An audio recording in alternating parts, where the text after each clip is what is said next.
OAN, please go ahead. Mr. President, thank you. As I'd like to switch gears and talk about General Flynn. There are reports circulating now that he may well be fully exonerated this week. If that were the case, is there any reason why you would not bring him back into the administration? I will only say this. I think that General Flynn is a wonderful man. He had a wonderful career, and it was a disgrace what happened to General Flynn. Let's see what happens now. But what happened to General Flynn should never happen again in our country. What happened to other people should never happen again in our country. What happened to your President of the United States should never again be allowed to happen. On this episode of Just Informed Talk, they are censoring the President of the United States, and we have to stand up against it. As we take a look at the latest breaking news from across the globe, we also look at the incredible new files that have been released from the FBI about John F. Kennedy Jr. and what is said in there about Joe Biden's relationship toward that investigative work. We're going to talk about that, plus a whole lot more, so you guys are going to want to stick around and check it out. Hi, and welcome to another episode of Just Informed Talk. I'm your host, Craig. You guys know I say thank you if you've hit that subscribe button. If you guys have not done that yet, please, you can come here to the landing page, click the big red subscribe button, make sure you hit the bell for notifications, then select all so you get notified as soon as all of these videos get posted. Today, we're picking up right where we left off. We left off at Q post 3988, and we haven't had a new Q post, but as always, we've certainly had a lot of news that we're going to be covering here on this episode that you guys are going to want to stick around and check out.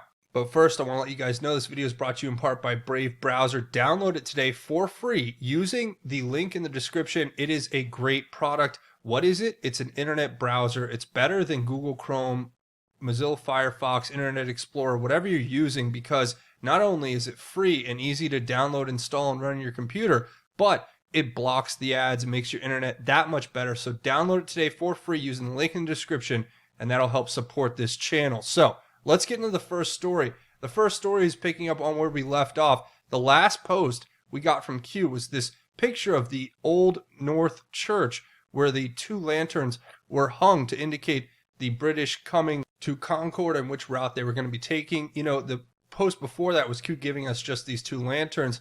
Then, of course, this post connected us to this Maria Bartiromo tweet where it showed us, and the link here, that she was saying breaking news sources were telling her that General Flynn will be completely exonerated this week and that it was a total fraud and a setup. And as I replied here, you know, this is a quote that Q gave us previously talking about General Flynn saying, quote, "The frequency with which representations made by the FBI turned out to be contradicted by information in their possession and with which they withheld info detrimental to their case calls into question whether info in other FBI applications is reliable." So that was the effect of it, right? And as I highlight here with this video clip, the reason why they went after General Flynn was obviously because he knew where all the bodies were buried. As Q said, think Flynn, FISA, illegal. Now, this is well before this latest post where Q told us that to look at that Maria Bartiromo tweet. But you want to watch this clip real quick, and then we'll keep going. You've served with several commanders-in-chief. Does he have the temperament to be commander-in-chief? Yeah, no doubt. No doubt. I mean, in terms of the decision-making ability, his strategic vision for the direction that this country needs to go, his ability to listen to advisors around him when we have these kinds of discussions. So, I don't have any issues with this. I mean, I'm more concerned about what we've seen Hillary Clinton do, Wolf, with basically the disclosure of highly sensitive classified information to our greatest adversaries. I mean, that's very clear. To say that she's more prepared to be commander-in-chief based on what she did. She shouldn't be authorized classified information. Well, let me press you. When you say she gave classified information to our adversaries. On a silver platter. What's the evidence of that? On a silver platter. What's the evidence? The evidence is what the director of the FBI has stated, okay? And what I know to be true, which is we are in an electronic cyber war with China, Russia, and Iran, North Korea, to name a couple others, but particularly China Russia, for Hillary Clinton as Secretary of State to walk around with an unclassified communications device multiple, putting that information on an unclassified server, you might as well be giving the Russians and the Chinese, a nice fillet on a silver platter, because they have the capability to intercept and to pull all that information in. So the likelihood, as the FBI director said, that they have that is very high. But he also said there was no evidence her computer system, her server was hacked. I'm not even sure the FBI has even been able to look at the whole thing, because we're still looking toward disclosed emails on her account. That's the numbers are 30,000. I mean, why is there Those were emails that she deleted because she said they were private emails. Well, she's a government employee. Why did she delete them? That server is actually belongs to the United States government, because that's what she decided to do her government business on. So it belongs to the U.S. government. So why did she do that? So there you saw General Flynn lay it out and tell us exactly why Hillary Clinton should not become president. And this reminding us that there is some major unsettled issues with Hillary Clinton. And it's amazing to me that we haven't resolved them at this point, given what we've heard from people like General Flynn and others exposing what may or may not have existed on an illegal server, that may or may not have had special access program information, that may or may not have been either given or sold or taken by foreign adversaries and used to undermine the national security and sovereignty of our nation. That aside, we've known all this for quite some time. So the fact that we're hearing all of this information right here about the previous lawyers from Covington now coming out and saying that Flynn's prior lawyers found approximately 6,800 documents and emails that were previously produced or not previously produced to Flynn and his attorney, Sidney Powell, this is just another indication that not only was Flynn set up, but he was set up by the people he was basically trusting the most in this, his original lawyers, the original law firm that was representing him, which he's come out in a statement now and said he wants to rescind his guilty plea or to take back his plea of guilt because these people were manipulating him. They were basically telling him, if you don't plead guilty, we're going to bring up you on charges and you may go to jail and your son may get brought up on charges. So they were manipulating him. And here's a clip from Maria Bartiromo again with the House Representative Doug Collins, and they talk about this specifically. So listen to this. But what I do know, Congressman, is that those documents are exculpatory evidence. They were not shown to the court initially, and basically what they say are they are notes about Michael Flynn's meeting at the White House with the FBI, that it was a complete setup and that he never lied. It's all in Mr. Baker's notes. That's the exculpatory evidence. Do you believe that Michael Flynn will be exonerated this week? What do you know about this? Well, this goes back to something you and I have been talking about for a long, long time, and it's about time that some of this comes out. And this is why when people hear us talk about the FISA court, when they hear us talk about the corrupt cabal of Comey, Strzok, Page, McCabe, all of them in that situation, they're understanding why this is important. That Brady evidence, that exculpatory evidence, is things that prosecutors must turn over. And what we found here is that when either you take Carter Page, Papadopoulos, now Flynn, and you start looking at this and putting the case together. Sidney Powell, the new attorney for General Flynn, has done a great job of pointing out the problems that we have seen. And what makes me think that this is even more important for maybe a possible dismissal or a major movement in this case is that when you're dealing with ineffective counsel assistance, which was his first attorneys, and that is being looked into, and I even saw a report that they're actually looking at possibly interviewing those previous attorneys, that tells me that this case is moving forward, and U.S. Attorney Jensen, who has been appointed to look at this, is going to have plenty of evidence and plenty of ways to look and see if there was a problem with the interview. Remember, Peter Strzok did this interview. This was a time in which Comey knew that he had free reign because it was in the early stages of the transition, the president coming into office. This is nothing more than an unveiling and unpeeling that we've talked about, you and I have talked about many times before, of a corrupt cabal wanting to get candidates.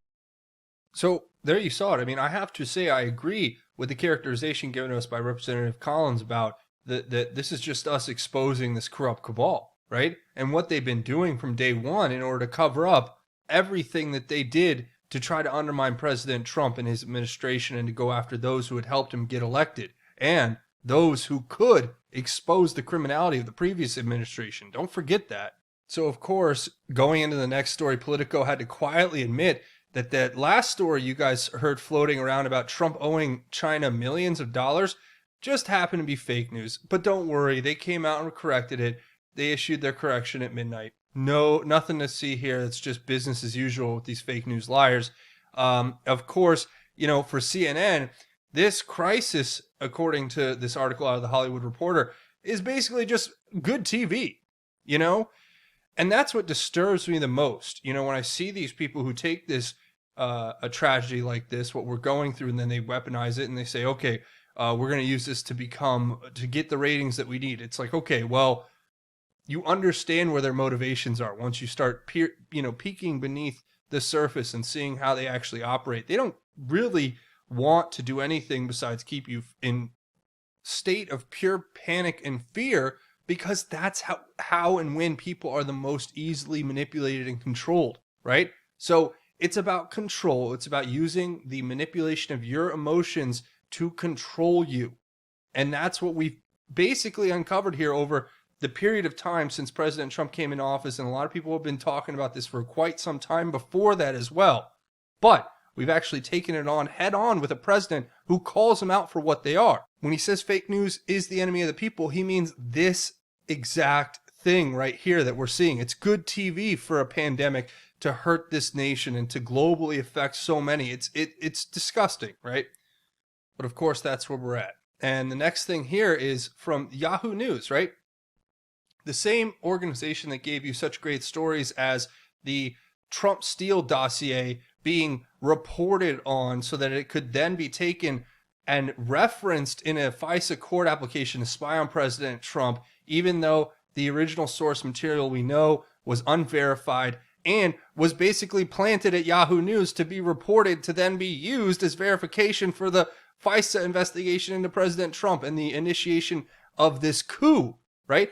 But here's Yahoo News, and here's President Trump basically telling them that nobody's going to know who you are, because they come and they quote their fake news skewed statistics, and they say, well, you don't understand, and they even get it 100% wrong, and President Trump corrects him, and he goes, no, I'm not wrong. And President Trump's like, you're wrong. And then later has this guy comes out and apologizes, right? It's insane. Watch this exchange. To our Yahoo gentlemen, I just want to make it clear that South Korea's testing was 11 per 100,000, and we're at 17 per 100,000. So are you going to apologize, Yahoo? That's why you're Yahoo, and nobody knows who the hell you are. Go ahead. Let's Based go, on the Jeff. numbers Go I've ahead. seen, that's why nobody knows who you are, including me. Go ahead. Mr. President, just check it again. You ought to get your facts right before you. Well, we have had 14 Okay, well, your facts are wrong. Let's go. Just to clarify. Can you imagine that? Some 2-bit Yahoo News reporter, lecturing President Trump, yelling at him, saying, "You're wrong, sir." And President Trump saying, "No, you have your facts wrong." As one of the supposed experts there in all of this, Dr. Birx, is literally turning around and saying, that this is all actually confirmed by their research and statistics. But that's beside the point, right? I kind of did also notice the reference to 17 there, which you guys can take and do with that as you will. But it is fascinating to see that then Yahoo is to come out and apologize. At least they finally are apologizing. I mean, usually they would just do that and move right on. Oh, okay, well, we'll just move on. We got it wrong? All right, next thing. So that's what we're used to, but that's what they're doing now. Roger Stone's come out and said the special counsel recommended no jail time if he turned on Trump, and he refused to lie. He's been saying that for quite some time, but it seems that this is his story and he's sticking to it. And, I've met Roger Stone a couple times. I know what's going on here, I think, to a degree, and I think it's obvious that, whatever your feelings are about Roger Stone, you can understand how this was a targeted attempt to go after anyone who was close to President Trump, to smear him, to take him down. And at the end of the day, people like Stone, Flynn, Papadopoulos, and the rest, these people were used in this effort to launch a coup against President Trump. And we have to address that. We have to fix that, I think, if we're going to move forward. So that's my opinion on it. And if you want to read more about this story, I guarantee you can expect more to come. And I'll leave a link to this if you want to read about it. Now, of course, here we go. We have the FBI through the FOIA, the Freedom of Information Act, releasing this investigative set of documents from the JFK Jr. files. It's got a lot of heavy redactions, but ultimately there are some highlights and takeaways from here. And that ultimately is the Anons found that there's references in here to John F. Kennedy Jr. calling Joe Biden a traitor. And additionally, here at the page 180, the last page, it says, it's talking about no additional threats were received by Senator Biden since the receipt of the threat that initiated this matter. Okay. Yeah. So I don't know why Joe Biden's being referenced in here, and I don't know why JFK Jr., the file was released at this time or any of that, but I do know that it is very interesting to see that JFK Jr., somebody who we've looked at very closely in regards to this movement and the suspicious way that he passed away, and a lot of people out there speculating that he may be still alive and well and kicking. And I'm not going to get into that rabbit hole right now, but I will say this. It is an interesting highlight to find inside of these documents, these direct references to JFK calling Joe Biden a traitor and then talking about these threats that were received by Senator Biden. I wonder if it connects to the events of today and what we're seeing unfold in, real time. And you can only speculate, I guess, but I can tell you it's very interesting. Of course, as that all goes down, you have Hillary Clinton coming out and endorsing Joe Biden. They did a very awkward interview where Sleepy Joe was nodding in and out, and Hillary was basically just saying, we're there to support Joe Biden. Yeah, okay. As at the same time, you have CNN telling us there's a call to unite, the 24-hour live stream featuring Oprah, Julia Roberts, and George Bush. Yeah. This is so transparent. It's amazing that they actually have enough people out there to follow these people. Once we continue to expose this deception, we will ultimately be able to make it so that the people aren't just going to blindly follow these stars, right? And it's amazing to watch these controlled idols that they literally worship as idols used to puppet their propaganda. And then that in turn, what that creates. So it goes the same for if you watch YouTube a lot, you're here on YouTube. Maybe some of you have seen some of these streamers out there like Mr. Beast and this person Ninja and all these other people who are doing these rock, paper, scissors for a charity. And the charity is the World Health Organization. And then YouTube is removing people, free speech, just pulling them off the platform because they disagree with the World Health Organization, who President Trump said they were going to cut funding to. Because why? Because they're just another puppet of the Chinese propaganda machine, just reporting these completely skewed numbers, right? And the big tech corporations are in on this 100%. They've engaged in this full-on deception against the American people, and they're slowly eroding your right to free speech. And they're going to do it in, as I've said before, death by 1,000 cuts. They are going to just take little and little and a little, and they're going to see how much more they can take, and they're going to keep doing it until there's nothing left, until they're just complete authoritarians, which we're moving very fast into. Now, granted, a lot of people have been calling this out, and rightfully so, because the more they try to silence our ability to have free speech, the more transparent they become in their attempt to do things for the bidding of these authoritarian regimes like China, in complete and direct opposition to the rights that are afforded to people in this country and other countries around the world, because it's not about right or wrong. It's about control. They're the arbiters of truth. They tell you what's true. They are the arbiters of facts. You cannot have your free thought. You need to have your free thought removed so that they can implant their narrative onto you so that you can't question anything that they do. As China is slamming Mike Pompeo, the Secretary of State, calling him the enemy of world peace, see, that's how they're going to sell it too. They're going to sell it as, oh, watch the fake news come out in the next few days, right? And they're going to start saying, is the Trump administration really just afraid of world peace? Are they afraid of the one world government where we all come together to fight this common enemy, this COVID-19 together in harmony, and then we all submit to the authoritarian Chinese communists so that they can be our overlords and they can lock us in political prisons and have forced organ harvesting, and the elites can just buy their way out of any laws that they break, and they can just have they can have these corporate machines that control and brainwash the population at large, and so on. It goes on and on. I could keep going. But what's the point, right? Because you already know this, and we have to get the word out about this to others. That's the point. There are too many people who are still asleep right now who don't realize the way they're being manipulated, and it's all a form of mental enslavement to keep you from thinking for yourself, to keep you from following your own sense of truth and your own logic, because you can't be trusted with your own sensibilities. You must, turn that over to this unseen, invisible overlord that exists in the ether of the internet, that is this conglomeration of big tech, big corporations, the corrupt politicians, and their globalist puppet masters. So that's what they want to do. They want to lock you into that so you can't have the ability to have that free thought. And Pope Francis is calling for your obedience, right? Remember, to be an obedient little slave. Do not question anything. Go lock yourself into your own prison, your own home arrest, and wait for further instructions on how to live your life. That seems to be the message that we're getting. Not to mention, as you have Attorney General Bill Barr coming out and ordering legal action against governors whose COVID-19 actions infringe upon civil rights.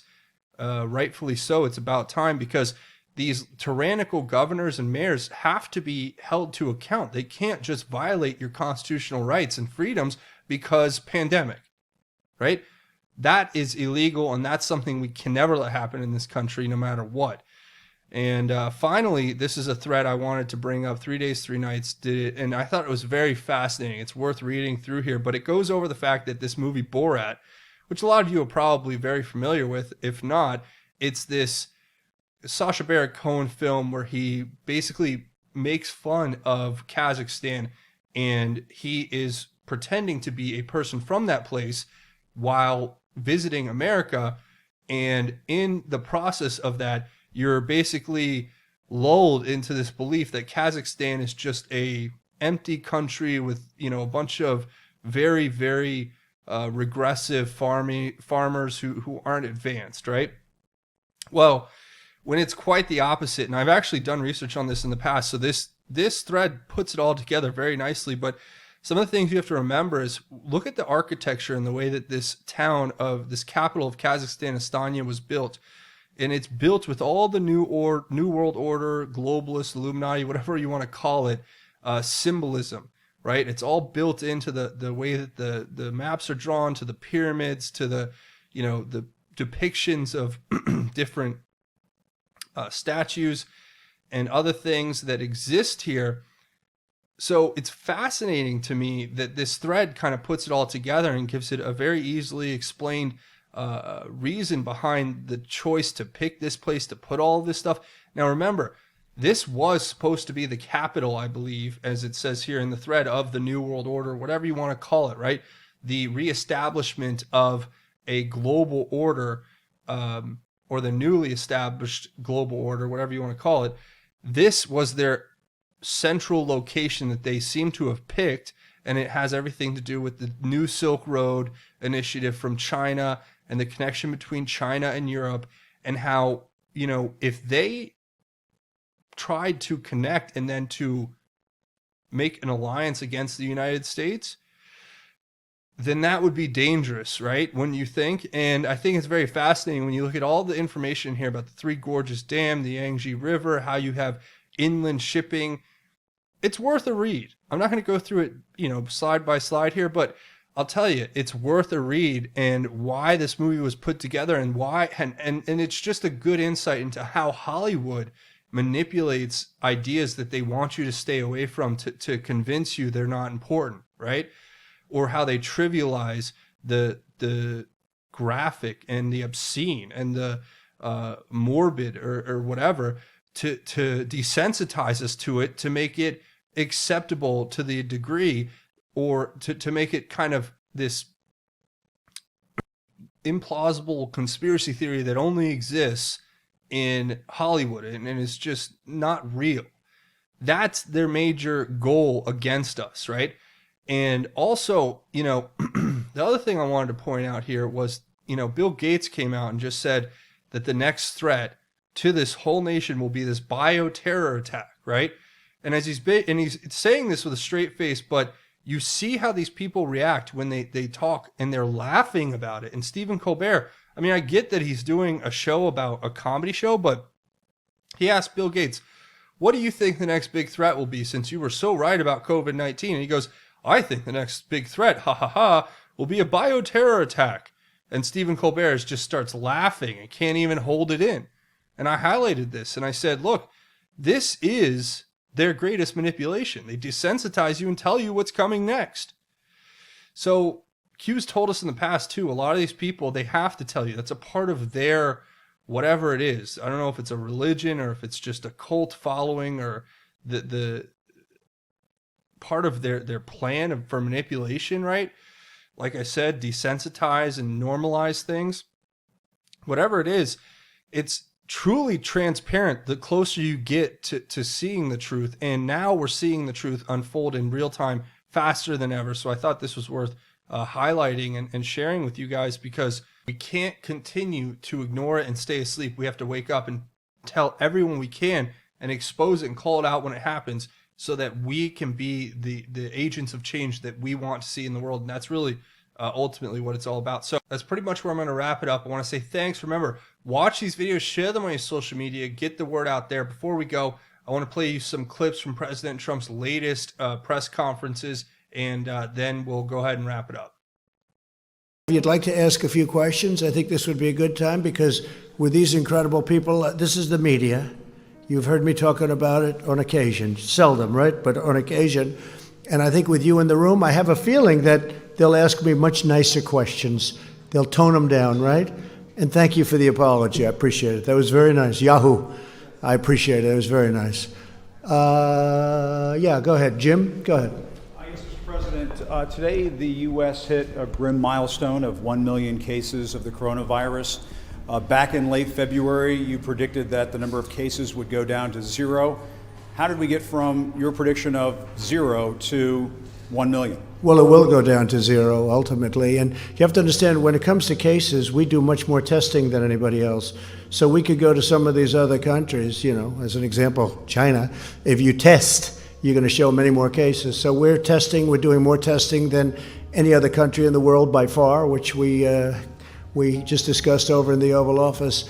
So we're going to show more cases because we're doing much, much more testing, double anybody else. Somebody said if you add everybody else combined, that would be a number. And it will be at the appropriate time, it will be down to 0, like we said. The experts at the time saying that the number of cases would go up, we would have community spread. Well, experts, yeah. Was warning about this. Right. Also, experts, many very good experts, very good people too, said that this would never affect the United States. It wouldn't affect Europe. It wouldn't affect anything outside of China. So we were listening to experts, and we always will listen to experts. But the experts got it wrong. A lot of people got it wrong, and a lot of people had no idea it would be this serious. I listened to experts. I'll tell you what, I did something that the experts thought I shouldn't have done. I closed down our country and our borders. I did a ban on China from coming in other than U.S. citizens. And we did very strong checks on even our U.S. citizens. Ron DeSantis was telling me before that when they came in, people were put into quarantine, people were checked, and we're doing that now. So, yeah, I think we did something well ahead of schedule. We did that at the end of January. People were talking about this wouldn't have an impact, as you know, even into March. So I think we've done a to test the diagnostic agencies, but we sat here in the Rose Garden back on March 13, and these companies were here, some other companies were here. By my count, only 69 drive-through test sites have been set up by the companies that were here. I'm wondering if you, and of course, Mr. Vice President, back in early March, you said we'd be at 4 million tests by the following week. We're just now got there in the last few days. So what have you learned about what went wrong, a month and a half, or over the last month and a half or 2 months, and what's going to go right now? What lessons have you learned from the mistakes over the last month and a half or so. John, I appreciate the question, but it represents a misunderstanding on your part and frankly a lot of people in the public's part about the difference between having a test versus the ability to actually process the test. I mean, the truth was, when the president tapped me to lead the White House Coronavirus Task Force 2 months ago, we saw the production of lots of test kits going into the marketplace. But as the president has said many times, what he understood early on was the old system would never be able to process the tests at the massive volume that we would need in the midst of an epidemic. So that's pretty much what we're going to wrap it up. I want to say thanks for watching. Make sure you leave your thoughts, theories, and insights below. I want to hear what you guys have to think about everything. Also, you can find me over here on Twitter at JustInformYou, is the Just Informed Talk page, and you can find me at justinformednews.com. The official site or Twitter page for that is at Informed News. You can find both those in the links of the description.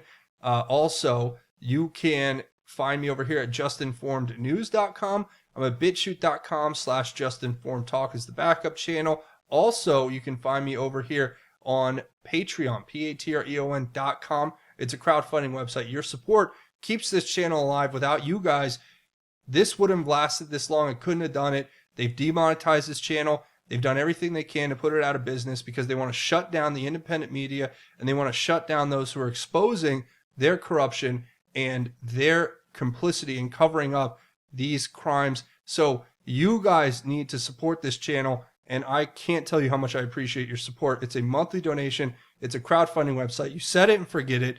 Link will be in the description. Go check that out. Also, I have a GoFundMe set up. If you want to make a one-time or anonymous donation, that helps out as well. So with that being said, we do a segment at the end of each one of these episodes called God's Grace is Greater, where we talk about God's grace and how it is truly greater. And today, I just want to share one verse with you, one single verse out of 2 Corinthians. And it says so much, though, talking about a clear conscience. And I know that when we go out in the world and we look at the world as Christians, we know that it is really about good versus evil. It is about living a righteous life, doing unto others, doing the right thing when no one's watching, living by Christ. And when we do that, that is how we achieve the clear conscience that's described here in this verse that I want to share with you. It's 2 Corinthians chapter 1, verse 12.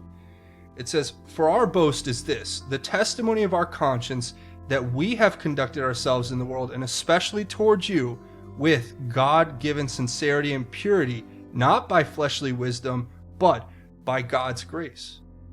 Wow. Well, what does that mean? Let that sink in for a minute. It says here, it says, not by fleshly wisdom. So we lived with God-given sincerity and purity, but it's not the fleshly wisdom. It's not the wisdom of this world, right? We put our faith in God's grace. God's grace is what saves us. God's grace is what's given to us in abundance so that we are forgiven for our sins, that we have this opportunity at eternal salvation through Jesus Christ our Lord. God has gracefully granted us this amazing gift through the sacrifice of his one and only Son on the cross for your sins. And what's our end of the deal? What are we responsible for? We're responsible for living a Christ-like life, for living righteously, for going out in the world and making a positive impact and helping others and leading by example and knowing that it's not going to be easy, that the plight of Christians, even as outlined here in the Bible, is never going to be easy. We're always going to be fighting an uphill battle against the evil that exists in this world, about the fleshly wisdom that surrounds us, right? We have to stand apart from that. We have to stand as God's children and help others to come into that great kingdom. And that's my message to you. Go out and help others, live righteously, do the right thing when no one's looking, and live a Christ-like life. And never forget that our testimony of our conscience is that we conducted ourselves with God-given sincerity and purity. So that's my message to you, and that's where I'm going to go ahead and leave it. I want to say thank you guys for watching. Remember to come here, click the big red subscribe button. Make sure you also hit it, punch it, tap it, bop it, elbow it, twist it, whatever. Hit the like button if you guys like this content and want to see me make more. That's going to be it for me. Thanks for watching Just Informed Talk. My name is Craig. Godspeed, And God bless each and every one of you, Patriots.